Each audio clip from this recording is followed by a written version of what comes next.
सर्वसाधारण व्यक्ती एड्स या रोगाविषयी चर्चा करायला टाळाटाळ का करतो? त्याला भीती का वाटते? काय आहेत यामागची सामाजिक किंवा वैयक्तिक कारणं या व्हिडिओच्या माध्यमातून आपण समजून घेऊयात.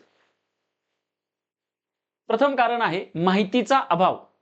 एड्स म्हणजेच HIV हा जो रोग आहे तो कशामुळे होतो, तो कशामुळे पसरतो, कशामुळे पसरत नाही, या संदर्भातील स्पष्ट अशी माहिती सर्वसाधारण व्यक्तींना नसते. त्यामुळं या माहितीच्या अभावामुळं जी गैरसमजूत होते, चुकीचा समज होतो, त्यामुळं व्यक्तींमध्ये भीती निर्माण झालेली दिसते. दुसरं कारण पाहायला गेलो तर सामाजिक कलंक आणि भीती असं म्हणूयात. म्हणजे जेव्हा एखादा व्यक्ती HIV पॉझिटिव्ह आहे असं जेव्हा कळतं, तेव्हा त्या व्यक्तीला तसंच त्या व्यक्तीच्या कुटुंबातील सदस्यांना सुद्धा गावामध्ये किंवा त्या एरियातील लोकांकडून दुय्यम प्रतीची, नातेवाईकाकडून सुद्धा दुय्यम प्रतीची वागणूक मिळण्याची शक्यता असते. तिसरं कारण जर पाहिलं तर गैरसमज आणि लैंगिक संबंध. मुळात एड्स किंवा HIV होण्यामागची असंख्य अशी कारणं आहेत. एखाद्या एड्स बाधित आईपासून जन्मजात त्या मुलाला एड्स होऊ शकतो. निर्जंतुक सुयांचा वापर करून एका व्यक्तीकडून दुसऱ्या व्यक्तीला हा एड्स प्रसारित होऊ शकतो. मात्र एड्स हा लैंगिकरित्याच होतो हेच कारण मनावरती बिंबवलं जातं, ज्यामुळे हा नैतिकदृष्ट्या त्या एड्स झालेल्या व्यक्तीवरती एक दबाव आल्यासारखं जाणवतं.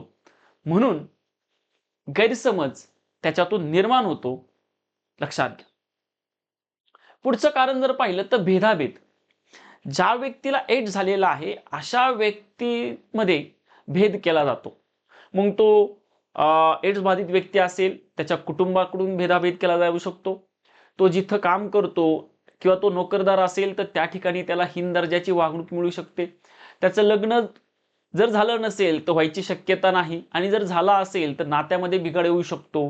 असा व्यक्तीकडून त्या व्यक्तीला समाजाकडून म्हणूयात, त्याच्या कुटुंबाकडून म्हणूयात, नातेवाईकाकडून म्हणूयात, वेगळ्या प्रकारची दुय्यम प्रतीची हीन अशी वागणूक मिळू शकते.